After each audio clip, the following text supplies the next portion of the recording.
अस्सलाम वालेकुम फ्रेंड्स। आज मैं आप लोगों के साथ एक इंतहाई मशहूर जर्नलिस्ट जिनका नाम नेपोलियन हिल है, उनकी 20 साल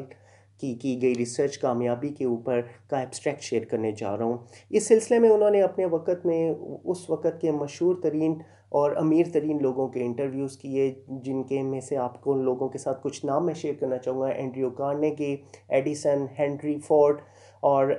जब वो एंड्रयू कार्नेगी के बारे में अगर मैं आप लोगों के साथ शेयर करूं, ये वो इंसान थे जिनको आज के दौर का बिल गेट्स कंसिडर किया जाता है। एंड्रयू कार्नेगी के बारे में अगर आप नहीं जानते तो मैं आप लोगों के साथ छोटी सी इंफॉर्मेशन शेयर करना चाहूँगा। ये अपने वक्त के एक इन्होंने जब अपना सफ़र स्टार्ट किया तो ये एक एज ए सुपरवाइज़र थे, फिर ये मैनेजर बने और एक वक्त ऐसा आया कि यूएस मार्केट में स्टील इंडस्ट्री के अंदर 33% मार्केट शेयर होल्डर रहे।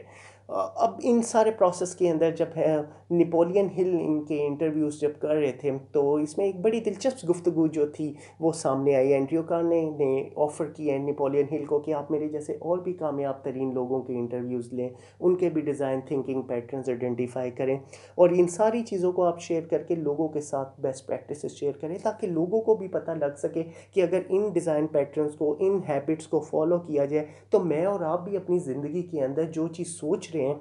जो चीज़ प्लान करें, मैं और आप भी कामयाबी हासिल कर सकते हैं। तो दोस्तों, इन सब चीज़ों के पीछे अगर इनकी वर्किंग जो 20 साल की रिसर्च थी नेपोलियन हिल की, इसका जब एब्स्ट्रैक्ट जो पब्लिश हुआ 20 साल के बाद, तो उसके अंदर एक चीज़ बड़ी इंपॉर्टेंटली आइडेंटिफाई हुई कि इन सारे लोगों की कामयाबी के पीछे सिर्फ एक पॉइंट ऑफ कांटेक्ट था और एक चीज़ थी, और वो common area of point of contact क्या था कि इनकी एक बर्निंग डिज़ायर थी। जितनी ज़्यादा आपके अंदर एक चीज़ की बर्निंग डिज़ायर, बर्निंग ऑब्सेशन होगा, उतनी ज़्यादा पॉसिबिलिटीज़ आपके पास हो सकती है कि आप भी अपने गोल को अचीव कर सकते हैं। तो चलिए, इस सिलसिले के अंदर मैं आप लोगों के साथ अब इन पूरी रिसर्च के कुछ टिप्स एंड ट्रिक्स और पॉइंट्स शेयर करने जा रहा हूँ। ये 5 पॉइंट्स मैं आप लोगों के साथ शेयर करने जा रहा हूँ। अगर आप भी अपनी लाइफ के अंदर इन 5 पॉइंट्स को फॉलो अप करेंगे तो I can assure you one thing कि हम भी अपनी लाइफ के अंदर बहुत सारी पॉसिबिलिटीज़ और कामयाबी जो हमारे गोल्स हैं, टारगेट्स हैं, उसको अचीव कर सकते हैं। So let's start and discuss the point number 1। Point number 1, conscious mind. दोस्तों, कॉन्शियस माइंड को अंडरस्टैंड करने से पहले मैं आप लोगों के साथ एक चीज़ शेयर करना चाहूँगा कि हमारे माइंड दो पार्ट्स के ऊपर डिपेंड कर रहा होता है। नंबर एक कॉन्शियस माइंड, दूसरा हमारे पास होता है power of subconscious mind. Conscious mind इस तरह है कि जो चीज़ हम लोग सुनते हैं, हम लोग अपनी सिक्स सेंसेस में विजुलाइज करते हैं, स्मेल करते हैं, फील करते हैं, और हम अपने लाइफ के अंदर डिसीजंस लेते हैं। अपने एक्सपीरियंसेस जो भी हमारी लाइफ के अंदर होते हैं वो हमारी मेमोरी के अंदर स्टोर हो जाते हैं, और हमारी मेमोरी जो है वो बेसिकली हार्ड डिस्क जिसे आप कह लें, वो काम करती है सबकॉन्शियस माइंड का। यानी आसान वर्ड्स के अंदर मैं आप लोगों को अगर समझाना चाहूँ तो कॉन्शियस और सबकॉन्शियस माइंड का डिफरेंस ये है कि conscious mind is just like a garden है, और subconscious mind is just like किस तरह प्ले रोल करता है, जिस तरह एक माली बाग के अंदर पानी लगाता है और उसका ख्याल रखता है। अगर आप लोगों ने अपने सबकॉन्शियस माइंड को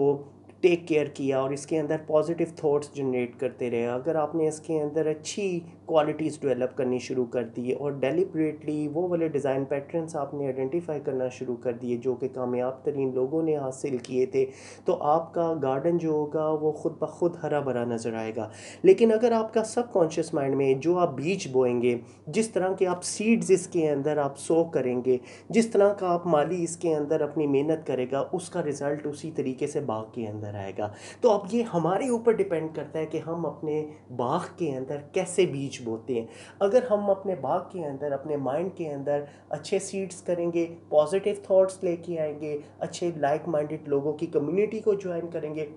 तो याद रखिए मेरी और आपकी लाइफ के अंदर सक्सेस डेफिनेटली आएगी। लेकिन अगर मैं और आप अपनी सबकॉन्शियस माइंड के अंदर डेलिबरेटली नेगेटिव थॉट्स लेके आएंगे, नेगेटिव इमोशंस लेके आएंगे, हसद लेके आएंगे, बुग़्ज़ लेके आएंगे, दूसरों के बारे में एक बैड परसेप्शंस क्रिएशन हर वक्त जनरेट करते रहेंगे, मेरे साथ ऐसा हो सकता है, मेरे साथ वैसा हो सकता है, फियर्स आप कह लें, आपके लिमिटिंग बिलीव्स कह लें, तो याद रखिए कि जो आप इस माइंड के अंदर, सबकॉन्शियस माइंड के अंदर जो चीज़ स्टोर करते जाएंगे, उसका रिएक्शन आपका डेफिनेटली उसी तरीके से आउटकम प्रोड्यूस होगी, और वो जो आउटकम आपकी प्रोड्यूस हो रही है वो बेसिकली आपका कॉन्शियस माइंड जनरेट कर रहा होता है। और यही वजह होती है कि कामयाब और नाकाम आदमी के अंदर कि हम लोग किसी चीज़ को आइडेंटिफाई कर सकते हैं कि एक इंसान कामयाब क्यों है और एक इंसान नाकाम क्यों है, और इन सब नाकामी और कामयाबी के पीछे एक ही चीज़ डिपेंड कर रही होती है, वो हमारी the power of subconscious mind. दोस्तों, अल्लाह ताला ने ये जो सबकॉन्शियस माइंड का पूरा मैकेनिज़्म है इतना स्ट्रांग बनाया है,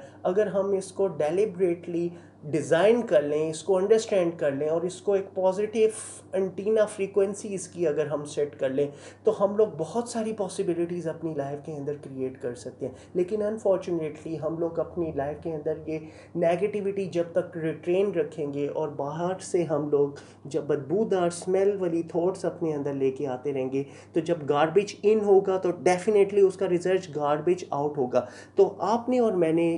इस चीज़ का ख्याल रखना है कि अपने माइंड के अंदर कॉन्शियसली अच्छी थॉट्स लेके आए। जब हम अच्छी थॉट्स लेके आएंगे तो definitely we are calling the nature कि हमारे पास पॉसिबिलिटीज़ क्रिएट होना शुरू हो जाएंगी सक्सेस की, और हम अपने गोल्स की तरफ अचीव पहुंचना शुरू हो जाएंगे। Point number 2, power of auto suggestions. दोस्तों, कामयाब तरीन लोगों की हैबिट्स के अंदर ये भी चीज़ इस रिसर्च के अंदर सामने आई कि वो लोग अपनी लाइफ के अंदर ऑटो सजेशंस बहुत ज़्यादा क्रिएट करते थे, यानी आसान वर्ड के अंदर कि अपने गोल्स को मेमोराइज करते थे, याद करते थे, उठते बैठते चलते फिरते बार बार अपने आप को प्रोग्राम करते थे, अपने माइंड को डेलिब्रेटली, और डिस्कस करते थे एक दूसरे के साथ कि ये मेरा गोल है, मैंने अचीव करना है, मैंने आगे निकलना है। और इस चीज़ को फॉलो अप करने से उनका जो पूरा का पूरा उनका जो मैकेनिज़्म था वो उनको खुद ब खुद कामयाबी की तरफ लेके जाता था। तो यही वो चीज़ है, अगर हम भी अपनी लाइफ के अंदर अपने आप को ऑटो सजेस्टेड मोड के अंदर रखेंगे, अपने गोल्स के ऊपर डेली अपने आप को रिमाइंड करवाएंगे कि मैंने अपनी लाइफ में ये काम ज़रूर करना है, ये टारगेट मैंने ज़रूर अचीव करना है, मैंने 1 मिलियन रुपीज़ मैंने 31 दिसंबर तक अर्न करनी है, तो डेफिनेटली आप जितनी दफ़ा भी इस गोल को बार बार रिपीट करेंगे तो आपके माइंड के अंदर खुद ब खुद प्रोसेसिंग, खुद ब खुद वर्किंग कैपेबिलिटी डेवलप होना शुरू हो जाएगी, और उस गोल को अचीव करने के लिए आपका माइंड खुद ब खुद आपके लिए पॉसिबिलिटीज़ क्रिएट करेगा कि जो आपको उस डेस्टिनेशन तक पहुंचा सके। Power of emotions. दोस्तों, कामयाब तरीन लोगों की आदत के अंदर ये भी चीज़ बहुत कॉमन थी कि जब उन्होंने अपने लाइफ के अंदर गोल सेटिंग होती थी, कोई चीज़ उन्होंने अपना पर्पस आइडेंटिफाई कर लेते थे, तो उस चीज़ के साथ वो अपने इमोशंस को इंक्लूड करते थे। याद रखिए, अगर हम किसी भी चीज़ को गेन करते हैं या प्लान करते हैं कि ये मैंने हासिल करना है या मैंने 1 मिलियन रुपीज़ गेन करने हैं, तो उसके साथ अगर आप इमोशनल फैक्टर एसोसिएट करेंगे तो उस गोल को अचीव करना आपके लिए बहुत ज़्यादा आसान हो जाएगा। इसकी मिसाल मैं आपको लोगों के साथ इस तरह शेयर करना चाहूँगा कि आप लोग ने ये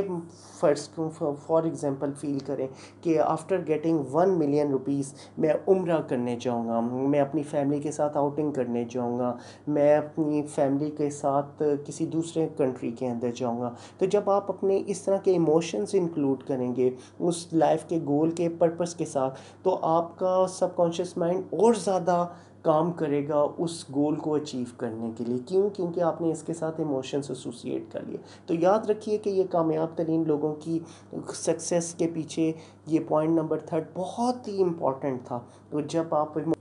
पॉइंट नंबर 4, विजुअलाइजेशन। दोस्तों, कामयाब तरीन लोग जो थे वो अपनी लाइफ के अंदर पावर ऑफ विजुअलाइजेशन को बहुत ज़्यादा यूज़ करते थे। इसकी आसान सी मिसाल मैं आप लोगों को इस तरह देना पसंद करूँगा कि मिसाल के तौर पे आपने एक प्लान किया है कि मुझे अगले 6 मंथ्स के बाद 1 मिलियन रुपीज़ मिलेंगे, लेकिन अभी आपको वो मिले नहीं, लेकिन फिर भी आप अपने आप को इस तरह फील करना है कि वो मुझे कल मिल गए हैं या मुझे आज मिल गए हैं। तो जब आपको वो मिल गए हैं तो आपका उस वक़्त उस स्टेज पे क्या रिएक्शन होगा, क्या आपका एटीट्यूड होगा, आप कैसा फील कर रहे होंगे, आप कैसा प्रिटेंड कर रहे होंगे, आप क्या,